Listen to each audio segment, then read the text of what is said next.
how to remove the output of any particular cell code or any code cell in your Google Colab.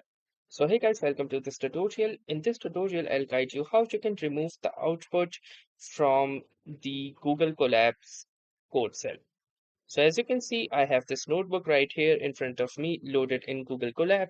And if you will notice this particular code block, you can see the output right here, which says 50 chats loaded. So now let's say I wish to present this without the actual output. Then in order to remove this, you need to click onto these three dots. And from here, you need to click onto this cleared selected outputs. Once you do this, you can see that the particular output of this code cell has been successfully deleted. Apart from that, what you can also do is that, for example, let's say in this code block, click onto these three dots. And from here, you can click onto this clear output. Once you do this, you will again see that the output has been successfully cleared. So that was all about this tutorial. Thanks for watching and have a nice day.